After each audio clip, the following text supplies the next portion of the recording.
Does the panel think George Pell should be removed from his position in the church because of his lack of action over the reported sexual abuse? Alan Jones, start with you. Well, I think look, the first thing is that what the Royal Commission is about is something that would unnerve, disgust and disappoint all Australians. And it's almost too grotesque to even define. Where George Pell fits into this, I think there has been a fairly unfortunate focus on Pell in the sense that he was 28 years of age in 1969 when all this happened. And there is a presumption in the way in which this has been conducted that Pell was then the cardinal and therefore should have done something. Now, I'm not a Catholic, but people in the Catholic Church know that a priest really doesn't have a lot of say. And that was borne out last year in the comments made by the Channel 10 journalist Paul Bongiorno, who was a Catholic priest. And he was in the same seminary as Ridsdale, in the same dormitory. They all slept in a group together. And he made the very pertinent observation. He had no idea any of this was going on. And there was never any suggestion when Ridsdale came in that night that he had been out doing the kind of things that was subsequently established he had to do. Paul Bongiorno's explanation was accepted. Pell's hasn't been. And so I think that he was the first person in either government or the church to do anything about it. The first person he attacked was that fellow Searson, who had behaved abominably, and he told him he would not get a ministry anywhere in the church. He should resign or be sacked. But of course, Pell had to refer that to the Vatican, and the Vatican overruled Pell, or to quote the evidence he cited, the Vatican beat me, or words to that effect. So, you know, Pell then instituted change within the church, sought compensation and so on. I mean, the fact that it's a bit of a Lindy Chamberlain here, I mean, Lindy Chamberlain was guilty because she didn't cry. Pell is this great big man of quiet manner, but very strong, limited personality, limited capacity to engage, and people see him as aggressive and diffident. But I do think we have to remember that I hope they don't ask us what we were doing at 28 years of age. I can't even remember what I did last Monday. Well, we weren't covering up rapists when we were 28 years old. We weren't covering up rapists. I think the point Josh, I think the point that Bongiorno made is that he was there in the same seminary as this bloke. And Alan, it's so disingenuous to imply that the structures, the power structures within the church are just sort of accidental and don't serve the people who are in power. He wasn't responsible for the power structures in 69 years now. Just quick follow-up, Alan Jones. What did you think about his evidence? You talk about his diffidence. It seemed to go to a lot of people a bit further than diffidence when he said of Gerald Ridsdale's crimes, it was a sad story and not much interest to me. Yeah. Well, I think he's acknowledged it's an appalling choice of words.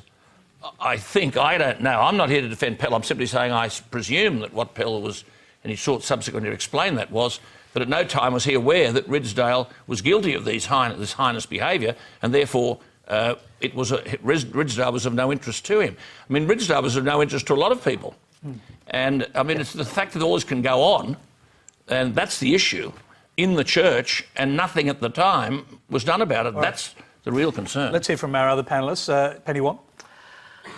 Oh, well, I mean, it's been... the Royal Commission has been a very good thing to happen, but really been very distressing, I think, for many Australians, particularly those who are survivors of abuse. I think on Pell, I suppose the obvious answer is the Royal Commission has to do its work and make its findings, and you wouldn't want to prejudge that. What I can say is when I watched aspects of the evidence, including the answer that you've just given, I thought it would be very difficult if you were a survivor to forgive that. Mia Freedman.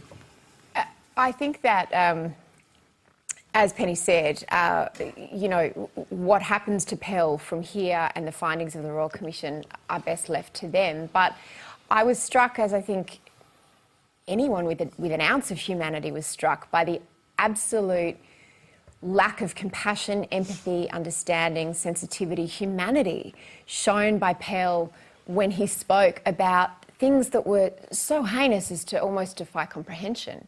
And I think that for survivors, we expect from our religious leaders some leadership, some empathy and some understanding, and I think that it was just quite flabbergasting to see his arrogance and his complete lack of understanding of the real pain, devastation and, in many cases, loss of life that have been caused by what happened.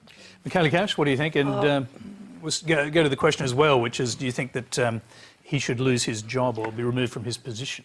In relation to that, that is obviously got nothing to do with us as a panel here. But I am a Catholic, and I've obviously spoken to a lot of my fellow Catholic friends. I think despite what you've said, Alan, in terms of Pell was only 28 at the time, what we've all seen over the last few weeks, over the last few years, is, as Mia said, it was that complete lack of empathy.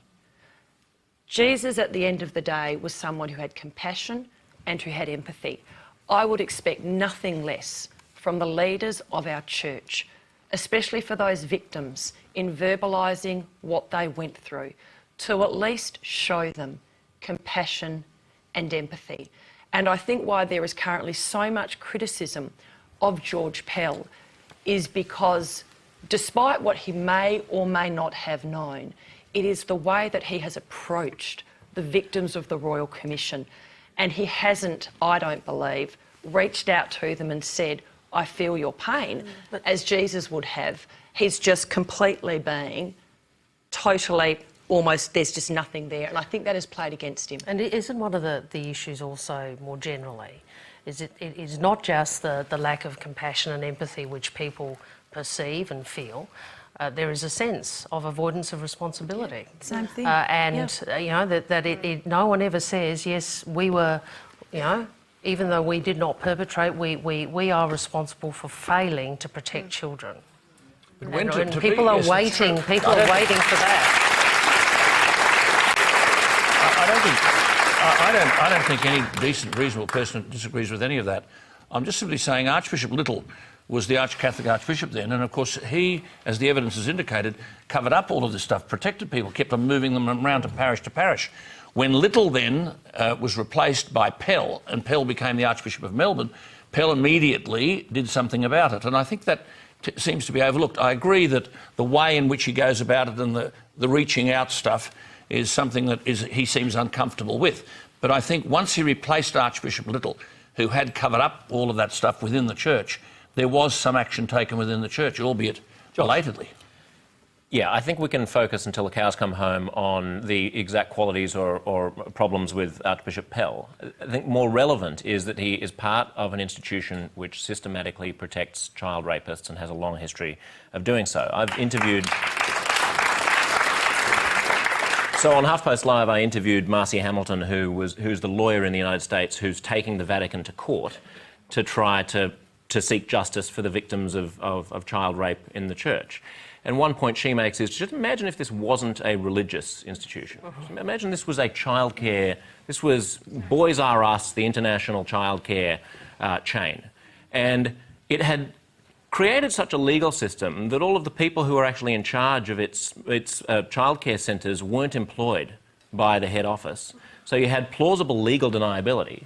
And people could say, well, I mean, how could Pell possibly have known? He's not really an employee. And the CEO, when the whole scandal breaks and it turns out that there have been millions of people raped around the world in this organisation, the CEO says, oh yeah, well, although the people who actually run the individual units wear our uniform, abide by our instruction manual, take instructions from head office, hire and fire who we say they should hire and fire, we're not legally responsible for anything that they do. I mean, that place would be shut down in a heartbeat. All of its leaders would be in jail.